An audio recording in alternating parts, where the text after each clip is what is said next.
ఈరోజు సండే కదండి. మీరు ఏం కర్రీస్ చేసుకున్నారు? లంచ్ అయిందా అండి అందరిది? మాది కూడా అయ్యింది. నేనైతే ఈరోజు చేపల కర్రీ చేశానండి. ఫస్ట్ అయితే మనము ఏ ఏ చేపలు కావాలనుకుంటున్నామో అవి మనకి తెలుసు కదండి. అక్కడ చూసి తెచ్చుకోవడమే అనమాట.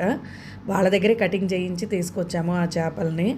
వాటిని ఏంటంటే వాళ్ళు ఒకసారి అట్లా కడిగిస్తారు. మనం ఇంటికి తెచ్చుకున్నాక నీట్గా ఇంకొంచెం వాటర్ వేసుకొని ఉప్పు పసుపు వేసి శుభ్రంగా క్లీన్ చేసేసుకుంటే ఆ నీచు వాసన అనేది చాలా వాటికి పోతుందండి. అవి ఇంకొక 3 టైమ్స్ మంచిగా కడుక్కున్నామంటే ఆ రెడ్ వాటర్ అంతా పోయి నార్మల్ వాటర్ వచ్చేదాకా క్లీన్ చేసుకున్నాం. అంటే మెయిన్ అంతా కూడా ఈ చేపలదేనండి. వాటిని కడుక్కోవడము, వాళ్ళు ఎంత క్లీన్ చేసి ఇచ్చినా మనం ఇంకొక 2-3 టైమ్స్ నీట్గా క్లీన్ చేసుకుంటే ఆ నీచు వాసన అనేది చాలా వాటికి తగ్గిద్ది. ఇంకా దాన్ని అంతా శుభ్రం చేసుకున్న తర్వాత ఏంటంటే దాంట్లోకి కొంచెము ఉప్పు, చేపలను బట్టండి చూసి వేసుకోవడమే అన్నమాట. ఎందుకంటే వీటిలో చింతపండు పులుసు వేస్తాం కాబట్టి ఉప్పు అనేది మనం రుచికి తగినంత చూసి వేసుకోవడమే. కారం అయితే 2 స్పూన్లు వేసానండి నేను.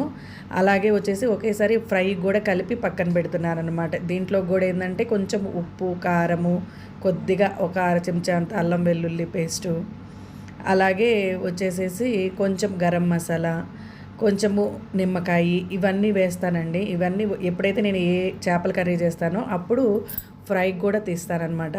ఇవి కూడా కలిపేసి ఒకేసారి మనం మ్యారినేట్ చేసి పక్కన పెట్టుకున్నాం అనుకోండి, ఒక 3-4 అవర్స్ తర్వాత వీటికి బాగా పడతాయి కదా, అప్పుడు ఫ్రై చేసుకోవచ్చు.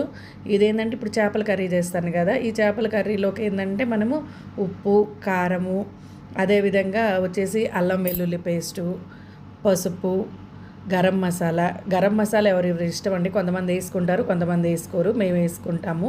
అలాగే మనము మామిడికాయ పెట్టుకున్నది ఉంటుంది కదా, అది నేను మామిడి పచ్చడిది కొంచెం గ్రేవీ వేస్తాను నేను.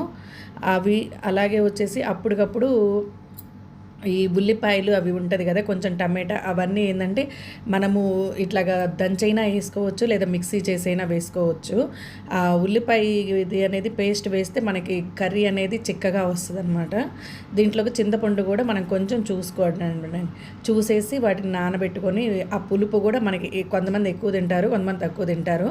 మేము మీడియంగా అనమాట దానికి సరిపడట్టు వేసేసుకొని కొంచెం వాటర్ పోసుకొని ఆ మొక్కలు మునిగేటట్టు నేను ఇవేంటంటే ఈ అల్లం వెల్లుల్లి అలాగే టమాటా ఉల్లిపాయ ఇవన్నీ మిక్సీ చేసేసి దీంట్లో కలుపుతానండి.